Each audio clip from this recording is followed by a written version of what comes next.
In this episode of the AZ-140 study guide, we're starting a new section to implement your WVD infrastructure, so we're starting with networking. Stay tuned. I'm Dean Safola, and this is the Azure Academy. Building on the requirements from our customer that we talked about in our last video, here's what we're going to do. We need to build ourselves a global Azure network that spans 3 Azure regions, and we need to support connectivity to Windows Virtual Desktop from the internet, client VPNs, and our corporate offices. And because WVD is going to be accessible in all these different ways, network security is going to be a big concern. So we're going to be following the least privilege model, which means that we only give out the access that we need and we lock the rest down. Finally, we're going to set up our monitoring for our networks so that we can deal with any problems and troubleshooting that may come up. Now, it's always great to have a picture for what you're working towards, and we covered that in our last video, so here you go. And you can find a link to this so you can download it in the video description. So you can see that we're doing a hub and spoke network model, so let's start by building our hub. So the first thing we need to do is set up all the resource groups that we're going to need in order to build out our hub, as well as all of the spokes in our 3 different regions. And the first link in the video description down below will open up this template, and you can just copy all of the data that's in here and go back to the Azure portal. And then in the search box at the top, go ahead and type the word deploy and then select deploy a custom template. And then on the left, go ahead and click Build a Template in the editor. And we just want to delete the code that's already here, and then go ahead and paste in the code that you got from the link. And then at the bottom, just hit Save. Now you just have to select the particular subscription that you want to set all this up in, and then set your region. Now for the region, this is where we're going to store the metadata around this deployment, and that should be East US, simply because our hub is located in the East US as well. And for the third box for resource groups, don't change anything there because everything is already configured the way we need it. Just hit the review and create at the bottom. And once your validation has passed, go ahead and create. Now while that's cooking, open up the second link, and there's another ARM template for you. Copy all of that and go back to the Azure portal. And just like before, go ahead and type deploy in the search box and then click deploy a custom template. And just like before, click build a custom template in the editor. And then just delete everything that's in here and paste in your code, and it should look like this. And you can see over there on the very left, we have 2 different resources that we're going to deploy. These are actually nested templates, so we're deploying templates inside of templates, and this is going to build out the hub network and deploy your 2 domain controllers. So hit save, and now we just have a couple simple parameters to fill out. So let me explain what we have here. Of course, at the top is our subscription, and then our region, which should be East US, because that's where the hub is. The domain name can be whatever you like. I'm registered with msazureacademy.com, and that's what my Azure AD is set up with. So that's what I'll use. You use whatever's in your environment. Speaking of environments, the D for environment stands for the developer environment. Then we have the location, and this is where we're going to provision the network and domain controller resources. So again, that would be East US. And then we abbreviate East US as EUS, and we'll be doing abbreviations for all of the different resources that we need. The time code is UTC now, which is just a function that says pick whatever time it is right now, because we're going to make that part of our name, because some of these resources need to be globally unique. And then you just add your username and password at the bottom. These credentials are what are going to be your domain admin credentials, so just keep that in mind, and then hit review and create. And hopefully your validation has passed, so you can go ahead and hit create. Now, while that's building, let me just give a quick shout out to Jason Maston, who has created these ARM templates for us. And this is part of a project that he and I are working on, along with a few other people who you'll get to meet along the way. And this is building that supplemental material I mentioned in our last video, so you can pass the AZ-140 exam and also just learn WVD in general. Now, there's no reason for us to sit around and wait for this to finish, so let's go through a time warp, and we're done. So let's just see what we've got. So first of all, here's all of the different resource groups that we have. 3 of them are located here in the East US, 1 in Japan West, and 1 in UK South. So our hub is East US, as you know, so that means we have a resource group for our network, a separate one for our identity systems, that's Active Directory, and then we have a spoke in the East US for WVD, and then another spoke in Japan and a spoke in the UK. So let's go into the networking resource group. And we provisioned here one virtual network, the Azure Bastion service, 2 network security groups, and 1 public IP, also for the Bastion service. And those are all located in the East US hub. Now, Bastion, in case you're not familiar, is basically something that turns the Azure portal into a jump host. Now let's take a look at our hub VNet. And up here at the top, you can see that we're in a 10.0/21 address space, which gives you about 1,000 IP addresses. And we're going to keep that consistent across all of our spokes that we're going to build as well, just so it makes things easier to manage. Over on the left, let's click on our DNS servers. And we've got 3 addresses. The first 2 are our domain controllers, and the third one is the default address for Azure. The idea is that any request that the domain controllers don't know how to process should fall on Azure to figure out. But enough of that, let's go to our subnets on the left. And you can see our 4 different subnets that we have set up. Our gateway is first, then Azure Firewall, more about that in a second. Azure Bastion requires its own subnet, and we have another one dedicated for our domain controllers. And we do have our network security groups attached to the identity subnet and to Bastion. And the identity NSG in particular is configured to allow all those inbound and outbound rules necessary to make Active Directory work in your environment. And taking a look back at the overview of the resource group for our networks, notice that the Azure Firewall is not here. And we've chosen not to include it in the ARM template that we set up this network with, because if you're doing this in a lab or in a free Azure subscription just to play with things so you can study for the AZ-140 exam, the Azure Firewall will burn through your Azure credits rather quickly, especially with all the other things that we're going to be deploying. Now, if you want to deploy it in your environment, that's perfectly fine, or even use another third-party firewall, and you have a whole subnet set aside for that purpose. But now that the hub is complete, we want to deploy our spokes, and we need 1 in the East US, 1 in UK South, and 1 in Japan West. So at the top here, I'm going to click the Add button, and in the search box, we'll type Virtual Network and hit Enter, and we'll call this one Spoke VNet-D-EUS, and the region will of course be the East US. And then click Next for your IP addresses, and the address space here that we'll use is 10.1.0.0/21. And then we need to hit Add to create a new subnet, and we'll call that WVD-EUS, and then make the IP address range 10.1.0.0/21, taking up the entire range. And then just hit Add at the bottom, and then go ahead and hit Next for your security. And here we do not need to enable Bastion or the firewall. Bastion can be managed from that central hub, and the firewall would be as well. So just hit Next and add your tags. So I've got my application as WVD 0 to 140, and that's the name of our POC. And then we have our environment as the lab. The cost center is AZ-140, and the owner is the WVD admin. And now you can choose to hit the download template here at the bottom and reuse the code, or just go through the portal and do the other spokes for UK South and Japan West manually. Either way, it's up to you. Just be sure that you follow the diagram and build out your /21s appropriately. So I'll hit the Review and Create button. And as soon as you finish building all of your spokes, let's go back to the network resource group. So now we should have our 4 virtual networks. Our hub that's located here in the East US. We have our spoke that's in the East US, and our spokes in Japan West and UK South. Now, before we connect them all together with our VNet peering, there is one more thing we need to do in the hub, and that is set up our virtual network gateway, which will provide the site-to-site VPN and client VPN that we're going to need for our testing. So at the top there, go ahead and click Add, and type in Virtual Network Gateway, hit Enter, and your gateway needs a name. I'll just call it VNet GW-EUS.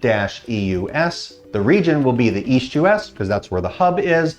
This is a VPN gateway, and the VPN type will be a route-based VPN. And then you can select whatever SKU is going to provide the bandwidth and number of connections you need in your environment. For this lab, I'll just be deploying the VPN gateway one SKU that's in an availability zone so that I can make it zone redundant. Then I've selected the hub virtual network, and when I did, it hard-coded the gateway subnet, because as I mentioned before, that is a requirement, and since it was already there, it did it for me. So let's scroll down, and we'll create a new public IP for this, VNet GW-PIP-EUS,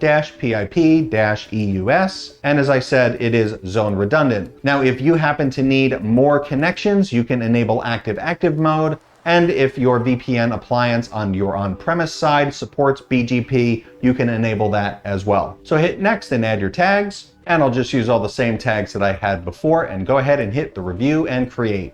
And this process could take several minutes as well, so let's time warp once again. And we're done. So we've now got our virtual networks and our new virtual network gateway. And with that, we are ready to start peering. So go ahead and click on your hub virtual network, and over on the left, click your peerings, and then click add at the top. Now there are two sides to every peer, and we need to give a name to the hub side and to the spoke side here. So to just keep things simple, we've labeled hub-EUS and spoke-EUS. And for our traffic in the hub side, we want to allow traffic to the remote network and traffic forwarded from the remote network. Now the virtual network gateway or route server side should be configured to use this virtual network, meaning the hub, as the virtual network gateway. So let's scroll down and look at the spoke side and make sure that your East US spoke is selected. Then your traffic is going to be pretty much the same. We want to allow traffic to and from, and then at the bottom should be use remote virtual network gateway or route server, which again means our gateway traffic will go through the hub. And then just click add at the bottom. And then you can see two deployments here up top because it creates the hub and the spoke side at the same time. Now that that's done, we want to repeat the process for UK South and Japan West. And it should look like this once you're done. The hub to East US, hub to UK South, and hub to Japan West, all of them with gateway transit enabled. Now there's no reason why these spokes need to be talking to each other. That's why we haven't done a full mesh network here. So the next thing we need to do today is configure our network security groups. The next link down in the resources section will take you right here to the Azure documentation. And this is the list of all of the required URLs that you need for WVD to work. Now it may look like a lot, but really this is 5 rules. And these rules will be set up on the outbound side of our network so that you can reach the WVD service. And those rules are going to use the service tag of Windows Virtual Desktop, as well as the Azure Cloud, and then one right over here for the internet. This is for your KMS activation, which, by the way, can only be done through the Azure KMS service for Windows 10 multi-session. And then if we scroll down, then we have these last two, which are actually IP addresses we have to enable on port 80 to get to the Azure instance metadata and the session host health monitoring. So back in the portal, go ahead and click add at the top, and let's make a new network security group. And we'll give it a name of NSG-WVD-D-EUS. Then make sure that you set your region correctly and hit next to add your tags. And I'm using all the same tags just like before, and this is just building out the shell of the NSG. We still have to add all the rules. So go ahead and hit review and create. And now when you're done, you should end up with 5 network security groups and 4 virtual networks. Now let's configure our NSG according to the rules from the doc. Go ahead and click on the WVD NSG in East US. And you can see the default rule set here that just comes with every NSG. And then over on the left, go ahead and click the outbound security rules. And then you can just hit add at the top. So here for our source, we want to change that from any, and instead we're going to choose the virtual network. The source port range, we're going to leave that as the asterisk, which just means every port. For our destination, change that from any. And here we want to use a service tag. Now, a service tag is a big long list of things that Azure maintains for you. And it's just a collection of IP addresses and IP address ranges that relate to a particular service. But in this case, we want the service tag of Windows Virtual Desktop. Then underneath that, we have the service. Now the services are known ports that relate to specific things like HTTP, RDP, WinRM, DNS, etc. In this case, we want to just leave it on custom, and then we want to specify our port here as port 443. Now our protocol is going to be TCP, but notice you have other options here like UDP and ICMP, which is ping. Okay, so lots of choices. In this case though, just TCP for Windows Virtual Desktop. Next we have our actions, and this will be to allow, and then we have a priority. Priorities are the order in which we will apply the rules.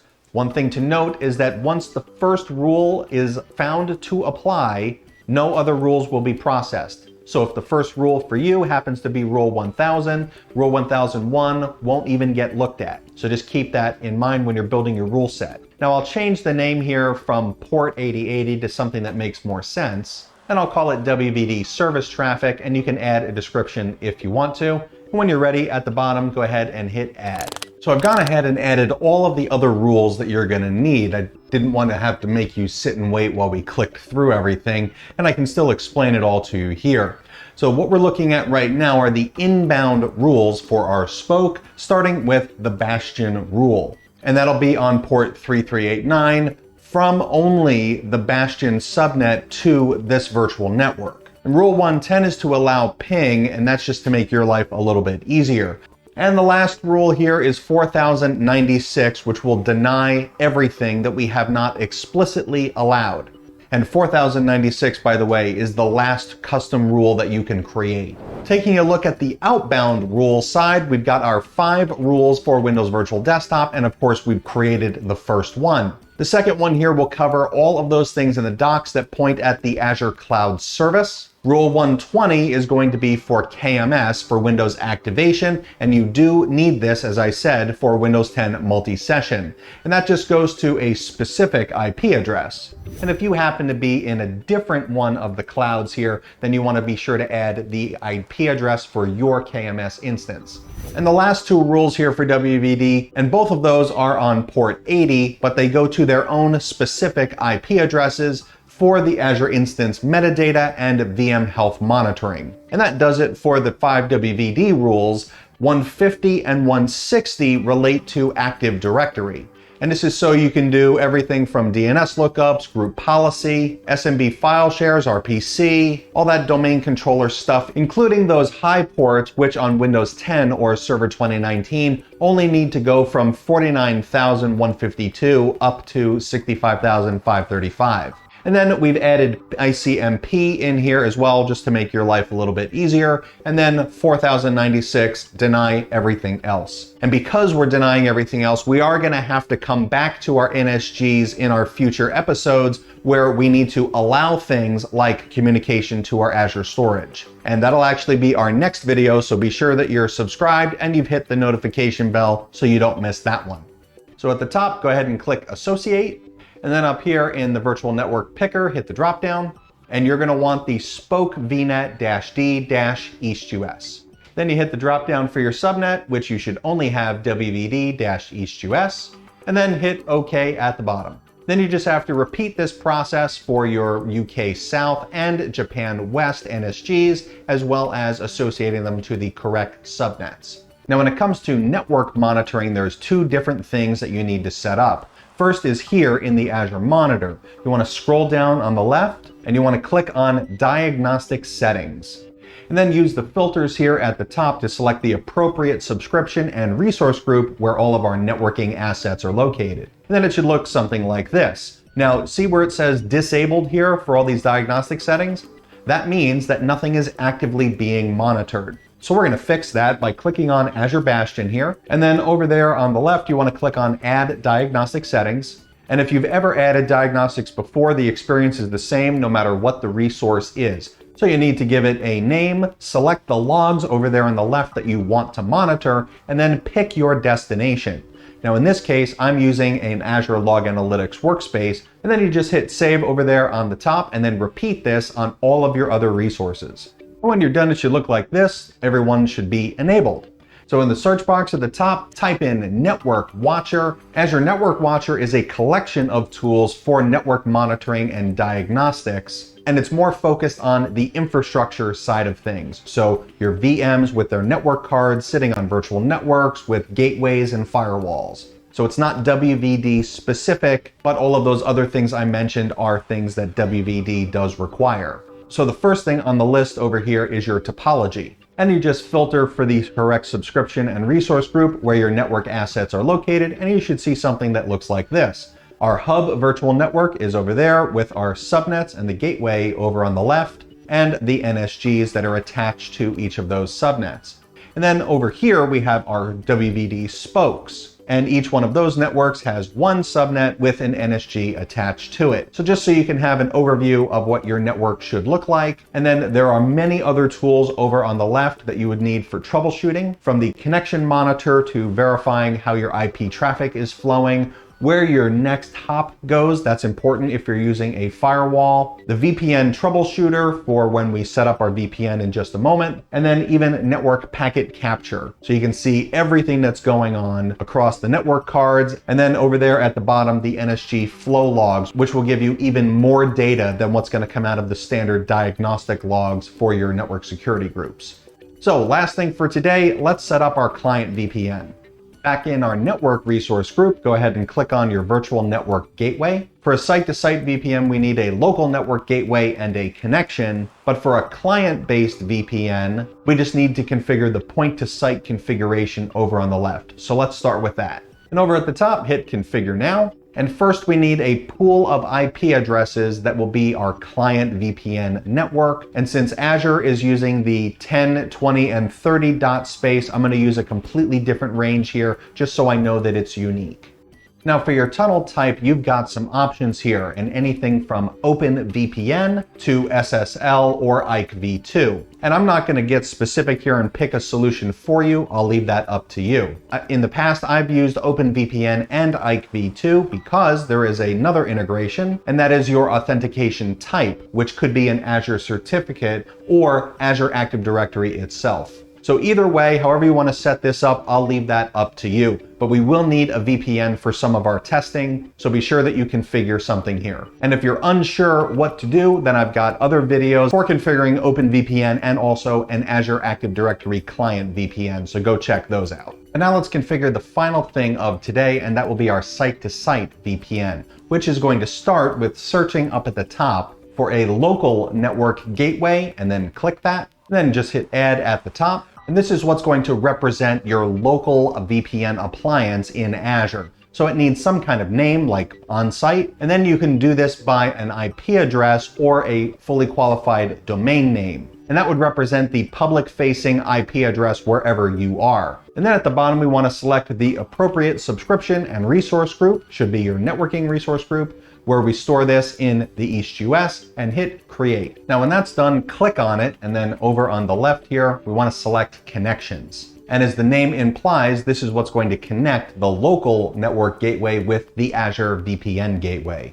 So hit Add at the top, and like everything else in Azure, it needs a name. And then you can select your virtual network gateway, which should be the VNet GW-EUS. Local network gateway should already be selected for you. And then you have to create a shared key. Now this can literally be anything as long as there are no spaces or dashes in it. And this is what's going to be used to authenticate the connection between the two. The protocol that I've selected is IKEv2. And then when you're ready, you can hit OK at the bottom and it will attempt to make your connection. So you can see our current status is updating, and then once it is done, you will either have a successful connection or it will still not be connected. And if you're not connected, be sure to go back to the Network Watcher and over to the VPN Troubleshooter on the left, then select your appropriate connection and click Start Troubleshooting at the top to see what's going on and fix your connection.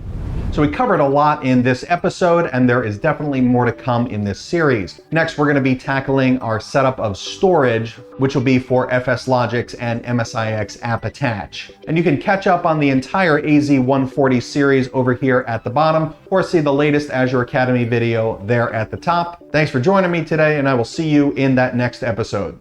Happy learning.